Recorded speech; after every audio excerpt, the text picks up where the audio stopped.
I'm going on stand-up tour. You can see all of my dates at KristinChirico.com. All my tickets are on sale now. If you want to go see me in Boston, your time is running out. I think like we're on the last 20 tickets of the last show.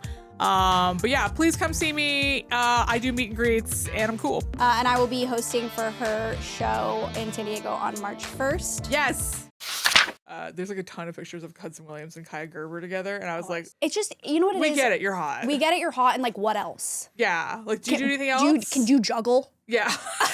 She's Cindy Crawford's daughter, and she's a model, and she looks like she would be Cindy Crawford's daughter. She's beautiful. But it's like, we get it. You grew up rich and you're beautiful. It's like, okay, well, pick a struggle. I don't relate to you. I don't understand. Like, I don't understand why. That's what it is. I think it's like, I don't relate to you. I don't relate to this. I don't know what it's like to grow up rich and hot. My feeling too is like, if you're hot, you better be messy. Yeah, if you're hot, like, you need to spend that currency on something, right? Please. It's like I'm hot and I fucking toe the line. Yeah. It's like I'm hot and I'm brand safe. Like, fuck off. No, fuck off. You're boring, then. You're so boring. I'm sorry. That's kind of why I like Alex Earl, the girl that we talked about who's dating Braxton Berrios, because she's like, and now so Braxton and her broke up. We literally broke the news. And she was pictured on Tom Brady's mega yacht, and now they're hooking up. So she's literally Alex Earl upgraded to Tom Brady. Imagine hooking up with your ex's like childhood hero. That's so funny. That'd be like dating Jesus and hooking up with God. Literally, I was like, you know what? I can't even get mad at her. Like, Stan frothing at the mouth. Whenever a girl boss gets back at you're just like, oh, like. I love that. Here's the thing. I think you can be hot. Like, if you're a hot nepo baby and you use that to turn it into an interesting narrative or passion project, or like, doing something cool. You know what? Great. Use the hand that God gave you. Yes. I think when someone gets like a full house and they're just like, I don't like poker anymore, beep, and then they just are like, people will give me money because I'm sexy. It's like, no, I think that if you're a nepo baby, accept that you've been given a good hand. Exactly. And actually play the hand. Play the fucking hand. Don't be like, tee-hee, my boyfriend will do it for me. Yeah. And also, too, like, hashtag Lori Laughlin's kid, like, Olivia Jade. Like, do you know what I mean? Like, she should have, if it was me, I would have been like, the second mommy went to prison, the podcast launches. Oh, yeah. Like, it would have been a tell-all. It would have been like. My mom's in prison. My mom's in prison. My mom's in prison, the podcast. Yeah, my mom's in prison, the podcast. And granted, like, I'm not gonna, okay, I will say that, like, if your mom goes to prison, you're obviously processing a lot of shit, and like that sucks. And like, but I would watch. Whenever something bad happens to me, whenever someone does something bad to me, I am mad, but I'm also a little grateful. Same. Because now I have more ammunition for my content tank. Yeah, exactly. And just something to talk about, right? Like I honestly, like, some terrible things happened to me last year, and oh boy, they are gonna make such a good second memoir. Yeah, once we process, Oh no, like, literally, I mean, some of the bad things that happened to me last year are already jokes. They're already bits. Really? Oh yeah. Oh, okay. Oh, you know which one? The one about the gun? Oh, yes. Yeah, you know which one. Yeah. Well, the Bears won. The Bears won. Woo! So let's talk about how I am so hungover. Yeah, and I just immediately handed her a White Claw. I mean, Claw the dog that bit me. Listen, here's the thing about being a Chicago Bears fan, okay? All right? The Bears are only good once every 20 years, okay? It's like a cicada cycle, like you said, all right? The Bears are in the dirt for like 20 years. They like burst and they're like, ah! Yeah. And then they all die. Yeah. And then we have to wait another 20 years for the Bears to be good, okay? But right now, those cicadas are making a ton of noise. They are like shedding their little casings and dying and falling to the earth and whatever. But like, so last night was actually like a really huge game because it was the first playoff game. It was wild card weekend, and the Bears played the Packers in the playoffs for the first time, I want to say, since 2010. Wow. They don't play each other in the playoffs that often because it's just a bunch of things would have to happen. We have to go right in order for that to happen. Are they in like different like AFL? No, they're in the same division. Oh, in the same division. They're in the same division. They're both in the NFC North. Okay. But the way that the playoffs in football work is there's all the winners of the divisions go to the playoffs, and there's 3 wild cards.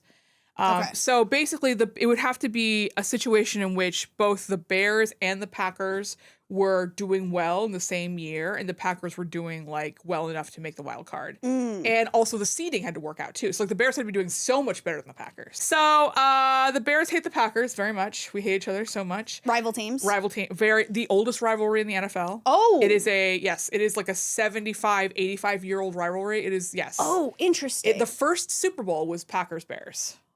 Wow. Yes, it is the oldest rivalry in the NFL. I'm learning. Yes, but it is a very. This game was chippy before it even got started. It was like there was already a fight that broke out before it's. I love it when men fight on Bears, the field. Packers is like a very intense. It's a very, very intense situation. To the point where like, okay, actually, we're not cutting this. This is going in. Okay. There's someone I hooked up with in college, who I hooked up with 20 years ago now. I realized. I was talking to last night about this. I was like, oh my God, it was 20 years ago. I'm taking my shoes off for this. I love this. Who's a Packers fan. Every time the Packers beat the Bears, though, I'm a little bit like, you motherfucker. We're friends. We're friendly. Oh, Like, okay. This is not like an angry situation at all. No, we're friendly. Like Can't relate. He was at my wedding. Oh my God. Remember when I told you this? That like crazy. Wait, you invited an ex situationship to your wedding? it wasn't a situationship. It was hookup. It was not. It was different. It was not an ongoing thing. Okay, whatever. Still, I would count that as a situationship. But that's wild. There are two Wait, other that's kind of iconic. I think I might do that at my own wedding. I may send out invitations to people I've hooked up with just out of spite. Have I never told you this? I invited 2 people to my wedding that I had sex with prior to this, and I looked at my photos later and I realized I'd accidentally sat them next to each other. That's iconic! I looked at the photos and I was like, oh. Oops. I'm peeking. I love that. It was so funny. It was like within, I want to say 6 months of each other too. And they don't know each other very well. So it was That's so but I looked at the picture. funny. Yeah, it was so funny. That's so funny. Oh my God. Wait, mental note, I gotta do that at my wedding. It was mental note, I gotta do that. we're friendly. We're I won't be friendly with him, but also we're friendly, and I'm not gonna say his name because he actually is like he's actually like a person. Like he has like a he's job. Googleable. Yeah, he's Googleable. Like he produces movies. But anyway, so like we're on the same fantasy football league. Oh, that's so funny. I didn't even know you did that. Yeah, we're the same fantasy football league. Well, because we went to college together. So like all of our college friends are all in the same. So we're in the same fantasy football league, and like we have like a thread at the beginning of the season where like we're kind of like we're chippy with each other and like and stuff like that. And I think, oh my God, so I think he said something chippy about how like the Packers, something about how like I think the Bears had lost to the Packers like, kind of recently or whatever, and I responded. I'm actually a little embarrassed of this. What did you say? I said. I made a joke about the fact that a movie he worked on for like 2 years ended up being like a huge bomb. And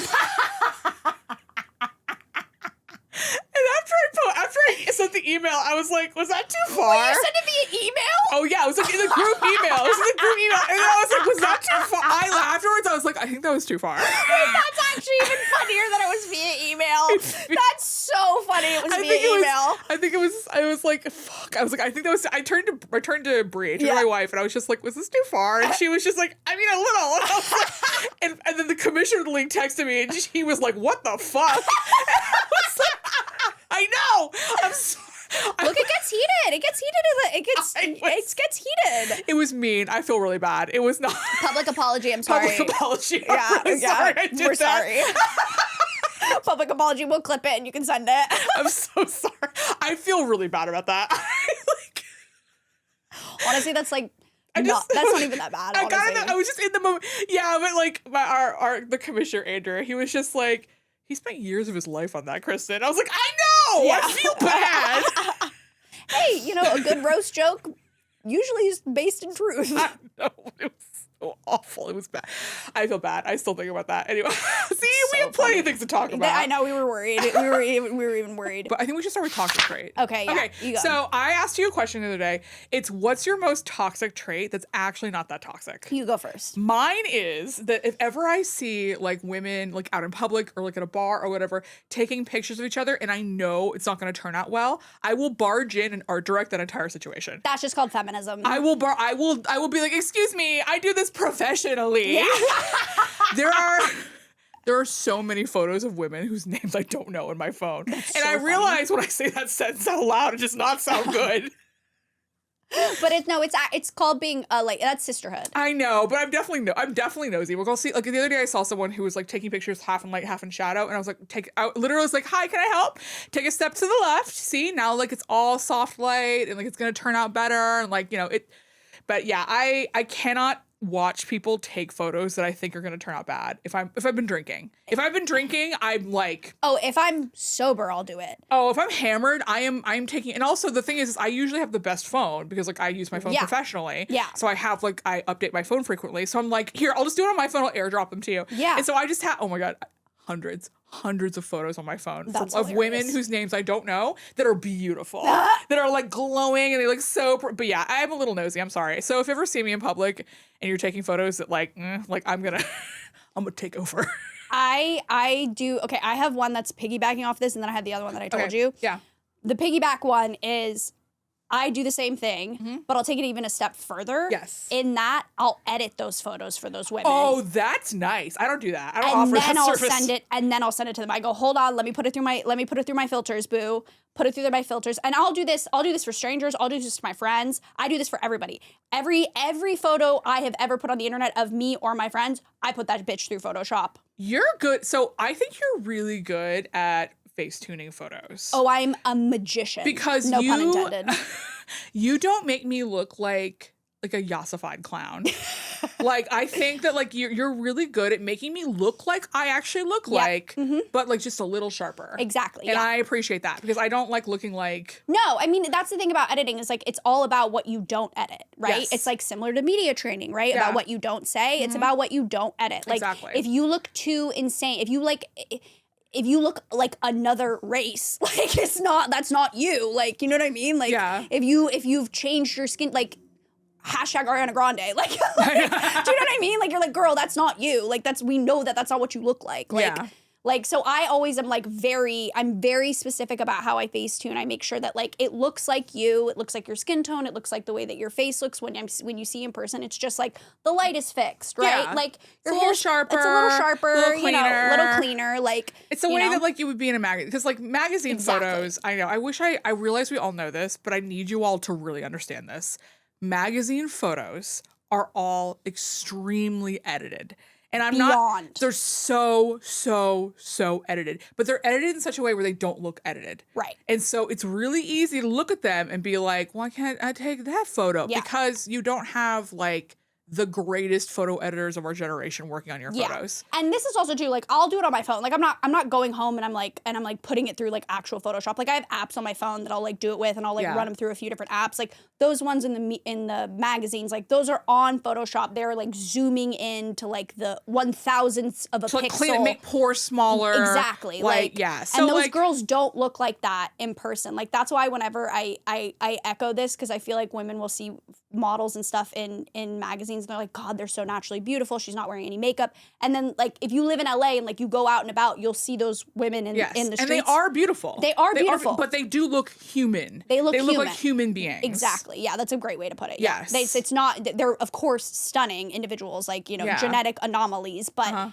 it's also like you have pores. Yeah. You have skin that looks like mine. You know, it's like, it's not like, you have breakouts. Yeah, you have breakouts, you know? Like if you're wearing makeup all the time, like I do, like I'm so broken out right now. I'm so broken out. Really? So like here. Oh, I thought that was just like a cunty little mole.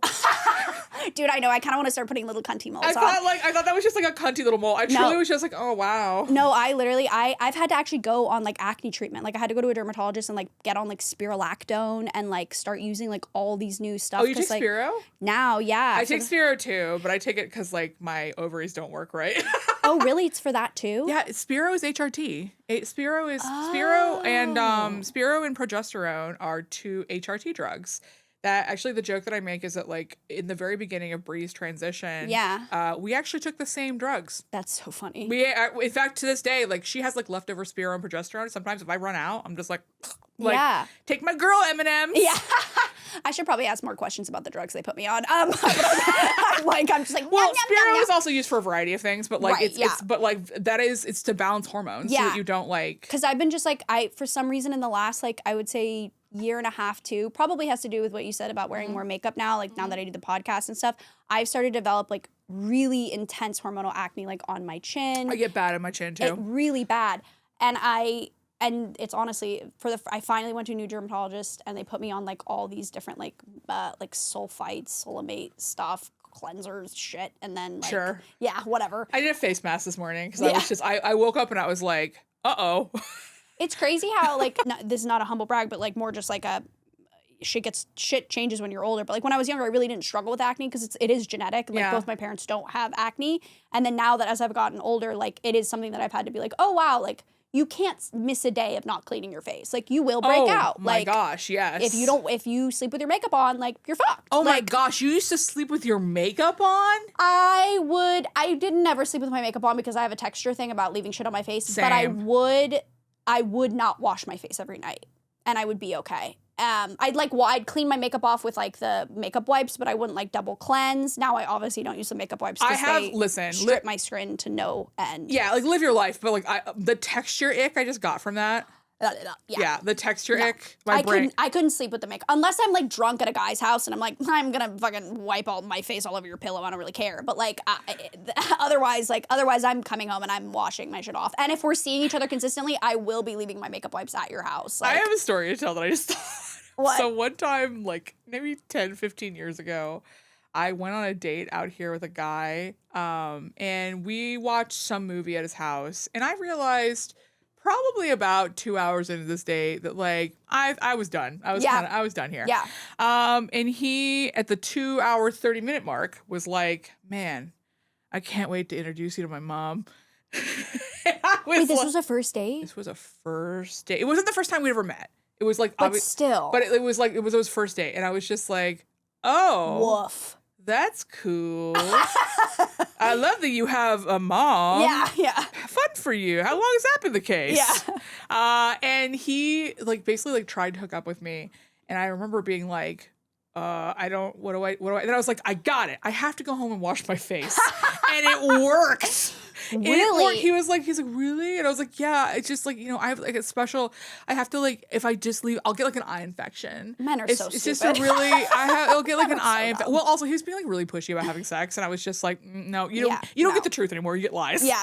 No. When you start being pushy with me about sexual activity, I no longer owe you the truth about my feelings. No. And also, period. Like, you don't owe them, period. No, like, I'm a backflip out of that hookup. Yeah. Like Cirque du Soleil. Yeah.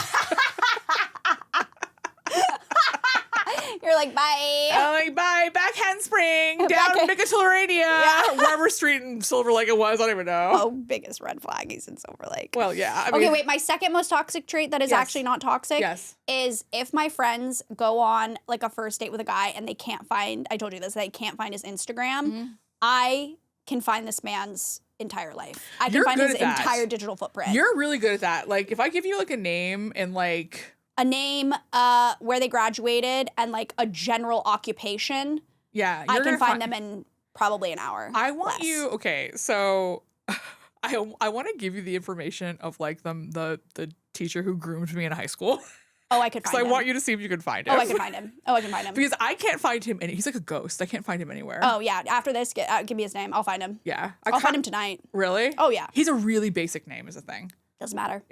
I need all the information that you have on him, like all the generic facts, hobbies, where like what if you anything that might be relevant to like as an identifying factor, like maybe what elementary school he went to. I mean, I haven't seen this man since like 2000 and I just need nuggets. 6 or 7, I want to say. Jesse will go CSI on this bitch. I just want to see if his life is bad. Probably is. Yeah, honestly. Probably is. I mean, I'm just by the general information you've shared thus far, grooming and in high school. Yeah, have I never told you this? No. Oh, I've never told you about the fact that I was groomed in high school. No. Okay, we'll talk about it. We'll talk about it later. Yeah, we'll talk about it later. Okay, what is this Titanic handprint? Well, we talk about my first thing. Okay. Okay, so I do this thing. All right, I call it microdosing police resistance. I'm here for it. Let's go. Check it out. All right. So I got to exercise, right? Yeah. That's a given. That's going to happen whether I want it to happen or not. Right. I know it seems like I don't exercise. I hate to tell you this. I actually do, okay? You're going to have to just accept that, all right? But I can multitask, right? Okay? So I live about 2 blocks away from LAPD headquarters. It's a huge building, huge complex. It's an entire city block. It's like not very trafficked, not very occupied. It's very flat on all 4 sides. And so when I moved into my neighborhood several years ago, I started walking around there. And then I realized that if I walk around there in the middle of the day, like there's like cops coming in and out of that complex all day long, all day long, all day long. So here's what I do, okay? I'm fat. I'm slow. Okay? That's a given. I don't have to work at that, all right? But like when I walk across like the entrance to the garages on a public sidewalk, maybe I'll walk a little bit slower. Maybe I take my time. The best part is when like the light's about to change and there's like 5 cops backed up and I'm about to fucking hit that crosswalk and it's like, oops, my earbud popped out. And I can't do that all the time. No. Because they'll identify you. They'll identify me and like, but every so There's often. There's that bitch with the loose ears. It's like, I mean, they've never haunted me. So, like, I don't think they're onto me. No. I mean, if they did, I would flop like an Italian soccer player. I can tell you that much. But like, it's like, listen, is that real police resistance? No. But I walk around there. I've been doing this for microdosing. I've been doing this for several years. Yeah. Which means I'm wasting a little bit of time. Bit. Every time I do that, I'm wasting a little bit more cop time. Yep. And over time, I feel like that adds up. I think so. I feel like it adds up. So, you know, it's just, it's a microdosing police resistance. It's like, is this real police resistance? No, obviously not. Obviously not.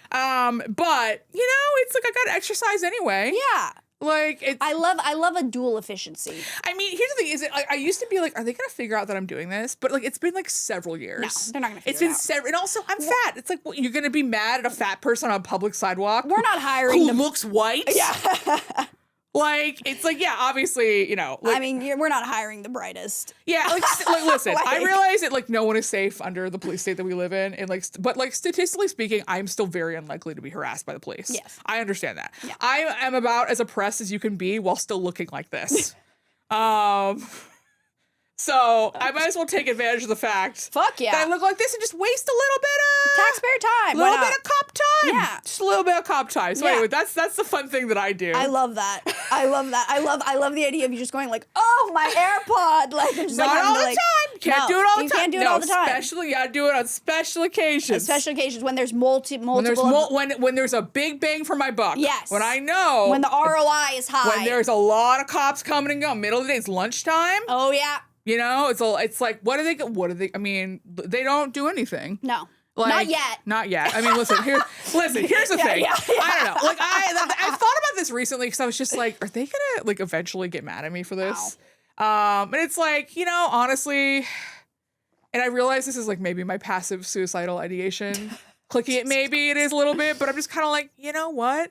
Like, if something bad happens to me and like that radicalizes someone else, then like my time on this earth will have been worth the space I took up. And granted, maybe that's a little bit of mental illness talking. Is that a little bit of mental illness? Possibly. I don't know. Who's to say? You're not coming here for sane. You're not coming here for sane advice. You're not for sanity, but like it is something. It's just a little. Look, you know, I don't stop. No. I don't obstruct traffic. No. You're not obstructing justice either. You're not, you're not, obstructing the crimes. I'm just a little slower.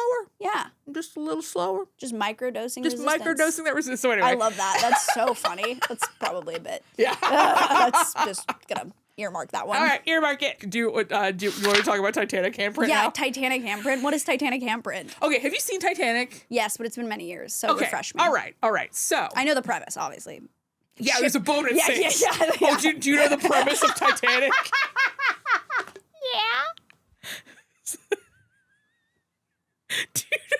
I know the premise of Titanic. So there's this thing called boats. And sometimes when they hit things, they go a little swimmy swim in the ocean. They go. Swim. This one was big, right? It was really big. It was a Titanic sized, if you will. Okay, so I have an absolute tin hat theory about Titanic. Okay, I realize how tin hat it is, and I don't care. I don't care. All right. Okay, so you know in Titanic where like they have sex in the car. Yes. And we see the handprint Yeah. On the window. On the window. On the window. I think that's Leo's handprint. Oh, interesting. I think that's Leo's hand.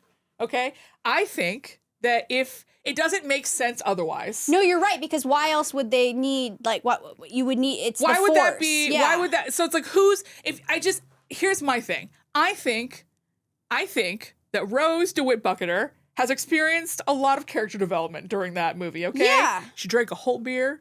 She danced with the pores. She ran away from Billy Zane, okay? I think she's ready to bounce on some dick, all right? No, 100%. Which means that she's on top. Interesting.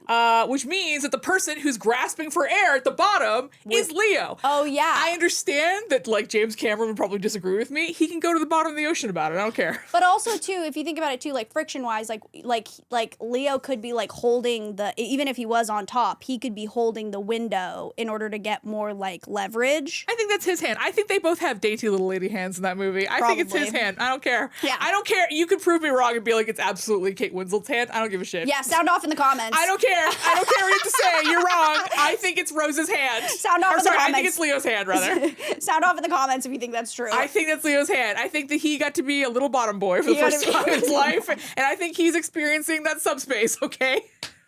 I think it's Leo's hand on the fucking car. That's a hot take. Leo's a bottom. Leo's a bottom in Titanic. Kind of slay. In the car, at least. It's the only time they had sex. That's true. Imagine you have sex one time and it's in the backseat of a car. Oh my god, that's so tragic. Truly the worst sex. I do think it's so funny that, like, teenagers apparently hundreds of years ago were still having sex in cars. That's tragic. Car sex is arguably the worst It's the worst sex. It's absolutely the worst. I've never had sex in a car, but based on what I've had sex in a car multiple times. It is the worst sex. There's no position. There's no amount of, like, even in a flatbed, there's no amount of in space. A flatbed? I mean, I've never done it in a flatbed. I'm assuming it's better than a Honda Accord, which is the only one I can experience. I don't know. I mean, listen, this is all of my car hookup experiences and understandings are very based when I was, like, still in denial of being dykey. So I don't really also, here's the thing. I don't know if you know this, but in high school I was not very popular, which means I did not have a lot of opportunities to hook up with people in cars. I wasn't popular either, but I was a huge slut. There weren't guys like beeping outside my house, I feel like. There weren't either. I was just a huge slut. So I took any opportunity I could get. Oh yeah, girl, I was fucking throwing that clam around. Throwing that like you're in The Little Mermaid. Yeah. Me. It just sings. I'm not hungover enough for this. What's worse, car sex or beach sex? Beach sex. Beach sex, I think, is worse. Not even close. Yeah, because the sand in the cooch. It's also just like beach sex. I know the textures. The idea of the textures. It's also like there's nowhere to hide. It's like I don't understand why honestly, I would rather have sex in the no, I don't want sex in the ocean. No, honestly, I'm just infection. I know, yeah, I know. It's just it's a recipe for a yeasty or a BV. I think if you have a vagina, I don't think it's very fun to have sex in nature. Yes, in my opinion, I would agree. I think just because in terms of like from a bacterial standpoint, 100%. From like sort of from that part of the the animal kingdom. Yeah, I don't think it's a good idea. Yeah, I would like though if anyone has had a positive beach sex experience, please sound off in the comments. I am curious. That's why I think it's so funny that like the hedonism resort is on a beach because I'm just like the hedonism resort. Wait, do you not know about this? No. Oh, okay. You don't know about hedonism too? Is this like, am I old? Is this like I'm an old person thing? I don't want to ask him. So there's like it's like infamous like sex vacation, like lifestyle, swinger vacation thing called Hedonism 2. Okay, so here's the thing. I actually don't know what Hedonism 1 was. Yeah. I just know that what was the prequel? Like, oh no, it's just called. I don't know enough about this. Okay, but I do know that the one that's like very famous and pop, like, is called Hedonism 2. Okay, it's like I don't know. But yeah, it's like a very well-known like swinger lifestyle. Interesting. And granted, I'm sure there's someone who knows a lot about it who's going to see this and be like, actually, sound off in the comments. Don't sound off in the comments. I don't want to know about this. Just keep that to yourself. If you know things about this, I don't want to know about it. Okay. I will continue to remain wrong and uninformed for the duration of my life. Is it that gnarly? Well, I don't know if it's gnarly. I think it's more just I am not interested in sex-themed recreation involving heterosexuality centered type stuff. That type of environment at this juncture of my life does not appeal to me. I mean, as a heterosexual, that doesn't really appeal to me either. It doesn't. Anything where it's like kind of like hetero-centered, I'm like, I don't need to know what other people do. I don't need to know what the straights are doing, okay? Yeah. It's like, listen, you blast your like disgusting lifestyle in front of us all the time, all right? I don't want to know any more about it. You blast your hedonism too. I know. Listen, you blast it all over us all the time. Yeah, it's like you're so gross you had to make a sequel. Yeah, exactly. I know. I'm really scared of what Hedonism 1 was. Like, what was... I don't know. Like, Hedonism 2 was, like, the learnings. Like, what they improved on. Like, God forbid we find out what Hedonism 1 was. I genuinely don't know. And I know there's an answer. I know it's Googleable. I know, like, I can look it up. We don't need to know. Okay, it's fine. We don't need to know. We don't need to know. The other thing is, you brought up the swag gap. Okay, I saw this meme on Instagram. And it was, is the swag gap ruining a relationship? And I was like, I don't think any of those words are in the Bible. I don't know what that means. What does that mean? I guess it's like there's a deal breaker that's not surface level as it seems. I think you're just reading this.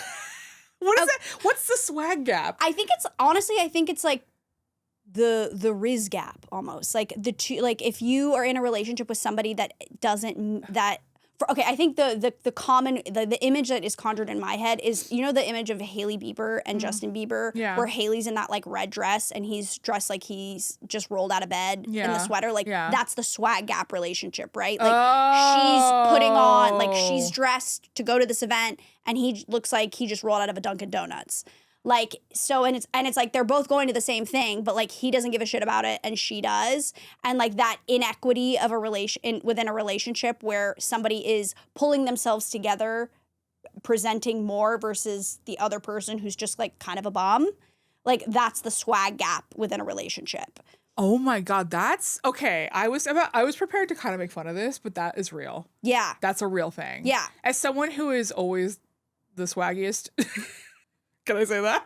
I mean, it's up to you. I already said it. Oh, well. That's because I read this and I was just, like, this came up on my For You page. And I was just like, how did I get here? Yeah. Like, this isn't for me. But it's like, no, actually, I think that's actually a lot of middle-aged men could avoid getting divorced if they turned up their personal presentation skills. I would agree. By like 30%. Yeah. I think that like you could actually trap a lot of women who are better than you into staying married to you if you did like a little bit more. Yeah, I agree. I think a guy's style and the way that they dress themselves and self-express shows me so much about their level of creativity and also how much they invest in themselves. Yeah, it's also just like, do you have like a personality? Like, yes, do you have a personality? Because like listen. Or taste or like individuality. I sometimes, like, this outfit I threw on today, I was just like, ugh, like, this is so, which I love. I'm obsessed with her outfit today. I came in, I was like, it's giving cheerleader. Like, it's like Friday Night Lights. I love it. I'm obsessed. I didn't actually clean my Fila sneakers, my Fila Destroyer 2s. Oh my God, I love them. I know, I love them. I know. Actually, a Gen Z person was just like, you should buy these. And I was like, okay. I think, didn't I tell you that? No, it was my friend Logan. Yeah, Logan. She was just like, you should get these. And I was like, okay. they're cunty AF. I'm obsessed with them. But like, even this like, little outfit I threw, like, I just kind of threw on. I was like, I even when I'm dressing casual, I feel like I have a point of view. Yes. I feel like it's so important. I have a fashion point of view. And that's not always the same point of view. Like sometimes I'll wear outfits that are very different, but like I always have like some sort of like unifying point of view of whatever it is I'm communicating. Like people who just kind of granted, everyone is different. Everyone has their own like opinions and whatever. But like for me, throwing on like a t-shirt and jeans, I might as well be naked. I hate it. Yeah. It makes me feel uncomfortable. Yeah. It makes me feel like viscerally like am not. I don't even wear that at home. Yeah. I don't think I've ever seen you in jeans. I don't wear jeans. I have no jeans. I've never seen you in jeans. I don't find jeans. I haven't tried jeans again in a while. I don't find jeans to be interesting. Yeah. And I also don't find them to be fun to wear. No. So I'm like boring and not comfortable. Yeah. Like what's in it for me? You know? It's like opt out. So I actually wear like a lot of Pop Flex. Shout out Pop Flex. I love Pop Flex. Speaking of like brand pivots, she is killing it. Casey Yeah, Ho, I love Cassie. Yeah, she's great. Cassie. Yeah. I am like or is it so Casey? Is it Casey? Casey or Cassie? I'm really sorry because I've actually met her before. She's wonderful. I admire her so much. I think she's such a talented creative. I think she's a really good designer. She's a wonderful really good designer. So yeah, I think that I think for me personally, I think that like people who don't dress with a point of view, it's like I understand that not everyone values that, but I do think that like it is something that like does subconsciously impact how people perceive you. Totally. And so it is, if you are struggling to either be attractive to people or be attractive to the people who you want to be attracted to you. Yeah. Upgrading your fashion point of view is a relatively simple way to do that. I would agree. I think it's like a lot of people get like 40% hotter when they think about what they put on their bodies. 100%. And it's just like, yes, it's not the most important thing in the world, but it's like. But you also have to consider it too. Like, you know, when you do meet someone for the first time, unfortunately, the first thing you do see are with your eyes, right? Like you see them, you perceive them.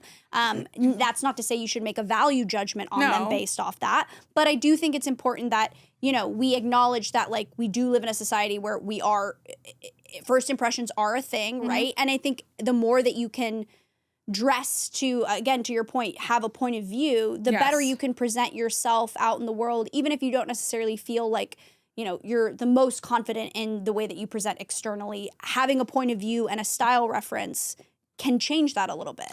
Yeah, that is all to say, I do relate to this life at 22 meme that I was served. Your 20s are hard. Listen to grow. Yeah. I think this is for a podcast. This one, yeah. Yeah, I think this is for a podcast. But yeah, I agree. I think the swag gap does ruin your relationship, regardless of whether or not you were 22. No, I would completely agree. In my opinion. And I will say this too, as a hetero girl, like there are guys that I have like dated and been like, your style is like one of the things that like I'm most attracted to. Like I like them as a person, all of that, but like, you know, when you are on the apps, like you are looking at how somebody looks visually, right? And like when I look at them, I'm like, oh, I like the way this person presents themselves. Especially with men. Yeah. Style is like it's such a cheat code. Yeah, it's such a cheat code. Like you can be like kind of a mid-looking dude. Yeah. If you have like a really cool, interesting like sense of style, like it's like, I wish I could shake some of these guys who are just like, no one will ever date me. And it's like, well, first of all, you need to fix your personality. But after you fix your personality, all you need to do is like figure out how to dress. Follow like 10 different Instagrams, develop a point of view about what you like, and then go buy stuff. Yeah. Like, by the way, TikTok exists. Like, find what your body shape is on TikTok. Like, look up how to like identify that, and then from there, there is a creator for every body shape on the face of the earth. And there are a lot of great male creators too that are fashion focused that will give you inspiration. Just look. I have a folder in my Instagram that's literally just called "gender dysphoria," and it's. And it's just like male creators and like male fashion. You can find someone to inspire you. This is something I texted you at like 5 in the morning. Yeah, I know. I saw on our like little like segments thing, like Kristin updated night school 3 hours ago. It was 8 a.m. I was like, I wonder what this could be. Okay, I have some brand advice for everyone that doubles as life advice. Okay, are you ready? Let's go.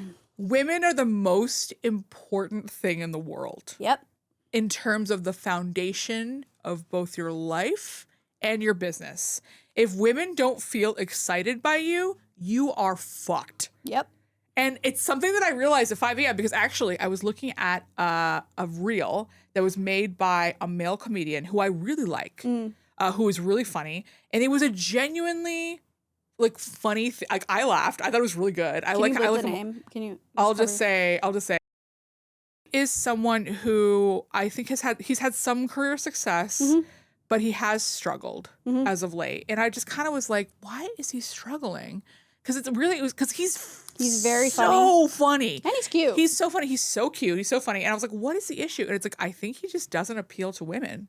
Really? I truly think that if you do not have women in your bag, why do you think that is though? What do you mean? Why do you think he doesn't appeal to women? I think he isn't. I don't think he's vulnerable enough. I don't think he's vulnerable. I think he's really funny. I don't think he's vulnerable enough. I don't think he's vulnerable enough about his feelings. I don't think he's like. I don't think he. There it is. Has enough authenticity in how he presents. I think that like because of that, it's like he's kind of constantly always on, and it doesn't like we don't see the real him. And so it's like so funny. I feel that way about a lot of comedians where I'm like, I need to know. I don't want topical bits. I don't want observational bits. I want to know about your life. I want to know who you are. I want to know who you are. And I think that's what it is. I think he isn't vulnerable enough. And I think that that is what's holding him back because I think that he is kind of like, and like the thing is like a lot of his stuff is based around like personal stories. Yeah. But I don't think there's this like kind of veneer of like. I don't know how he feels about those things.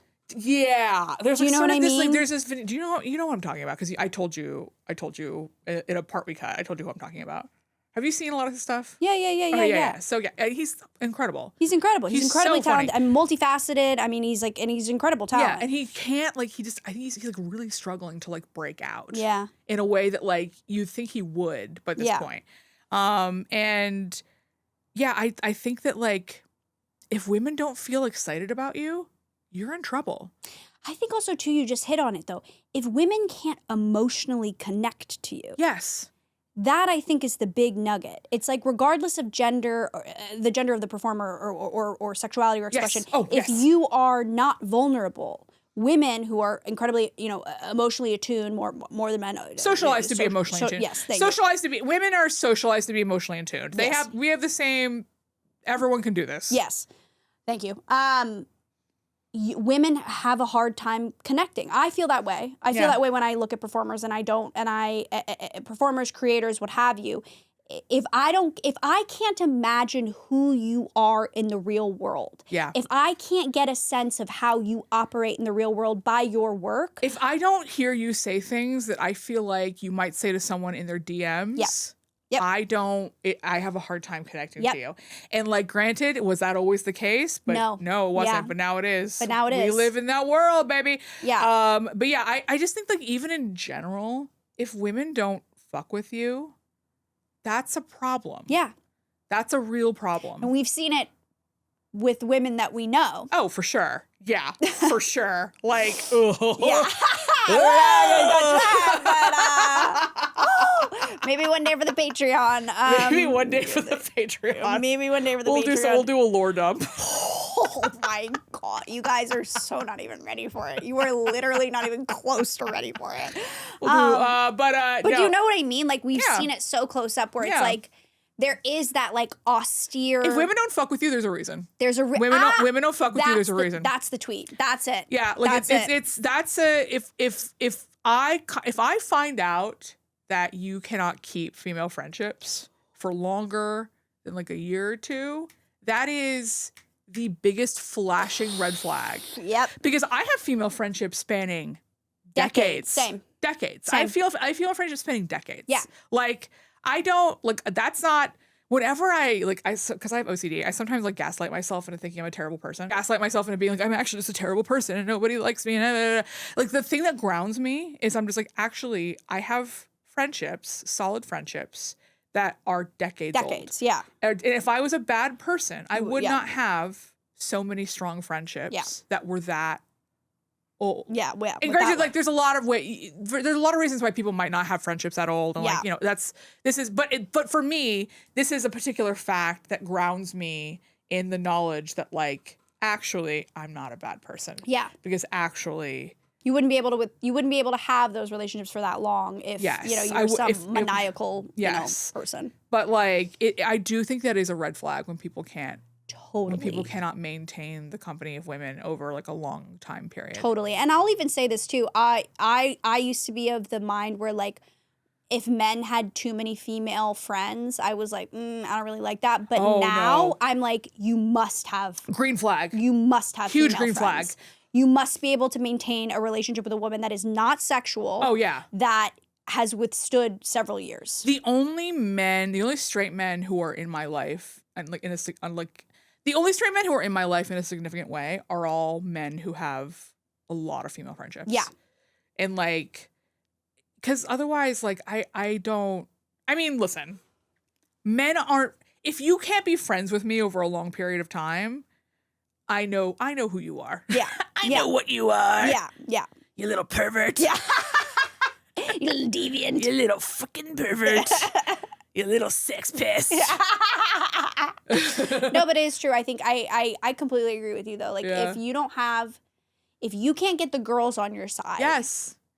It's done. It's done. And that's like, if that's the thing and look inward, right? Like, why can't you get women on your side? Is it a lack of vulnerability? Is there something that you're not addressing internally that you, because that's the thing I think too about women. Like when Alana, our former co-host, had a really interesting take on the way that she describes female friendships, where she's like, when I meet a woman, like, if she shows me her like a dog, like her soft underbelly within the context of the conversation and is like vulnerable, right? Like a dog like turns on her back. Like I know I feel safe to trust her. Like I know that we both have like shared equal vulnerability within the context of this conversation, and there's something to build and grow off of.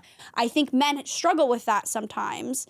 Being able to be that vulnerable because they're not socialized. They're not socialized for it. It's not they have the power. It's just they're just not socialized for it. And like so, it's like that's why like I mean, not to go to bat for men, but like I do think that like we do men a disservice by not socializing them the same way we socialize women. Yeah. To be of emotional service to each other. Because we do socialize women to be of emotional service to each other, and we don't do that with men. Yeah. And I think that we do men a massive disservice by denying them that opportunity to develop those skills early in their lives. Yeah. Because like a lot of them have to develop, you're gonna have to develop those skills anyway. Yeah. Like why are we not, let's practice. But but that's why I think female friendships for them are so important, because it does flex that muscle. But there's some like, you know, there are things where I look at like my business and I look at like my online presence and I'm just like, I don't exist as a person unless I have women who care about me and I care about those women. Totally. Like they are the core of everything that I do everything for. And also the queers and, you know, that, you know, the girls, the gays, the theys, the thems. Yeah. Like it like, but, you know, in terms of numbers, just in terms of sheer numbers. Yeah. When you're looking at your Instagram. When I'm looking at demographics. Yeah. When I'm looking at just, you know, like it's women. Yeah. And it's like. They're the ones who buy tickets. They're the ones who buy merch. They're the ones who buy. Women buy, and this is for support. Everyone. Women support. Like that's, so like one of my, okay, now I'm going to get into the business. At BuzzFeed, most of the very successful writers of like the quizzes and lists and things that went viral were women. There were a few men, but mostly women. In my opinion, I think women are better at making content that goes viral. I just think that they have an understanding of the internet that like, well, look at the numbers. That clues in, that perfectly locks in with like how they are socialized. Yeah. The internet is all about feelings. The internet is about feelings. Authenticity, yeah. It's about if you don't understand how to tap into people's feelings, you cannot make viral content. Yeah. If you don't understand the why of why people share things, and what feelings that they have generated themselves and they want to share with other people, you cannot make things that go viral. Yep. We do not live in an internet where you can like make a video of someone like falling on their ass and it will go viral anymore. That's not how that works. Nope. We don't live in the internet, and we haven't for a long time. No. And to be honest, even when that was a thing that worked, it's not a thing that worked on a long enough timeline. It certainly wasn't something you could build a brand around. No. I think there is one successful brand that applies to, and that's like America's Funniest Home Videos. Yeah. And that's taken. Yeah. You can't do that. But like they're on cable, like they don't live in the internet age. Yeah. Like, you know. They used to. For a while but their demo is like 65 and older. Yeah, exactly. And I think that people on Facebook. Understanding why people share things, what it is that they are getting out of it. Are they angry? Are they proud? Do they feel seen? Do they think someone else feels seen? Yeah. Did someone express a feeling that they had in a way that feels concise? Like, you know about bids, right? Okay. So they've studied like long-term relationships to see like what about those relationships made them sustainable over time. Oh, interesting. And the relationships that last the longest are between two people who respond to each other's bids. A bid is like when you say like, hey, look at this. Like, look at that bird. Yeah. And then like they come over and look at the bird and they're like, oh, wow, that's a cool bird.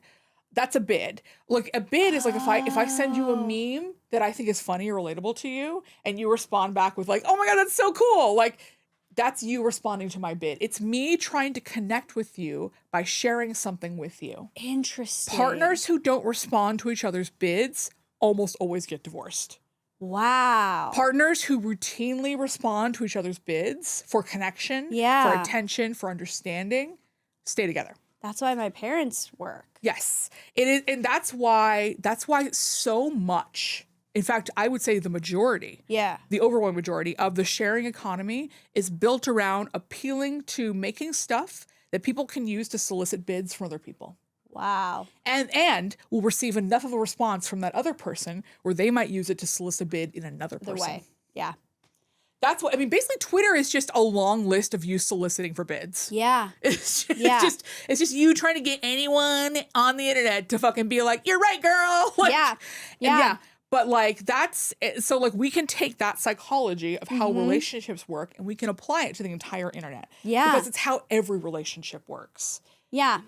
Yeah, you're right. How do we connect with one another? How do we feel seen by one another? And like and what are the modalities that we choose to do? We choose to like express those things. Yeah. Sometimes I'm like, should I teach a class? I think you should. I mean, hey, it's night school. It's this. But no, that's really interesting. And that does make sense. Like I look at my parents' relationship and like that's, I've always said, like, people are always like, oh, your parents have been together for so long. Like, that must be, so nice. And obviously, nobody's childhood's perfect. Nobody's marriage is perfect. But the one thing that I have really admired and I love to see my parents share with one another is they love sharing reading recommendations with each other. Those are bids. Those are sharing. Those are bids for acknowledgement because, like, let's say I share a reading recommendation with you and then you read it and then we talk about it. That's acknowledging. The next episode. Exactly. That's the next episode. That's responding to my bid for connection. Right. By asking you to engage in something that means something to me. Yeah. Yeah. And that's so important. And I think now that you said that too, I realize that like that is my dad's like number one way of trying to connect with me is he shares things as bids. And I routinely. I'll give you a hint. It's everyone's way of connecting with everyone. Yeah. It's just we use different things. Yeah. And sometimes he'll give me stuff and I'm like, ugh. But now I realize that like that is his way of like trying to connect, and absolutely. I have to reciprocate. You have to respond to his bids. I have to respond to his bids. I have to respond. It's like fine. I will watch Marcelo Hernandez's new stand-up special. Yeah. Fine. Oh, that's what he wants you to do? Yeah. Oh, that could be worse. I know. Sometimes it's AI husky videos and I get annoyed, but whatever. Well, yeah, and that's the other thing is that like that's how relationships get into trouble. Right. Is you could ignore a bid, which is bad, or you could outright reject a bid, which is even worse. My problem is my bids for attention usually are like the cursed reels that I've shown you that are like horrible. Yeah. Like because what tickles me is other people's discomfort. Yes. So sometimes that gets me into trouble when I don't get the response that I want because the response I want is horror and then I'm like, but I want the horror and then I also want, you're so funny. And like those two things don't exist. That's so funny. Thank you guys for watching. Please like, comment, subscribe. Tell your friends about the podcast. That's the #1 way podcasts get around.